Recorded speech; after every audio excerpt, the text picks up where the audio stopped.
Voilà peut-être un des derniers pays d'Afrique où la France n'essuie pas de vent contraire. En visite à Djibouti, Emmanuel Macron a insisté sur l'importance stratégique de ce petit territoire de la Corne de l'Afrique qui abrite la dernière grande base militaire française avec 1500 hommes. Cette présence à Djibouti est bien sûr également orientée vers l'océan Indien et l'Indo-Pacifique.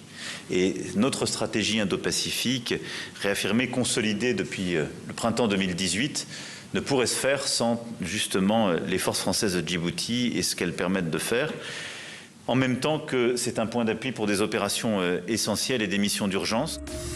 Situé face au golfe d'Aden, passage obligé du commerce naval en direction de l'Europe, Djibouti est aussi un point de projection pour les ambitions de la France vers la zone d'Asie et d'Océanie, ainsi que vers les puissances émergentes, l'Inde et la Chine notamment.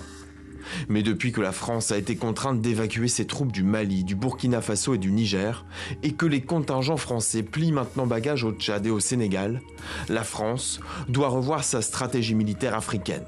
Un objectif annoncé ce vendredi par le chef de l'État avant un dîner de Noël avec les troupes, et Djibouti de devenir de fait le dernier point d'appui de l'armée française sur le continent. Notre rôle change en Afrique, mais c'est ce que nous avons voulu. Parce que le monde change en Afrique. Parce que les opinions publiques changent, parce que les gouvernements changent, et parce que nous avons décidé de manière souveraine, en février 2023, après plusieurs années de changements progressifs, eh bien de rebâtir un partenariat qui repose sur des partenaires respectés, qui doivent expliquer leurs besoins, les formuler. À Djibouti, la présence française n'est pas contestée, mais elle doit tout de même fournir des gages face à la présence d'autres puissances, Chine et États-Unis notamment.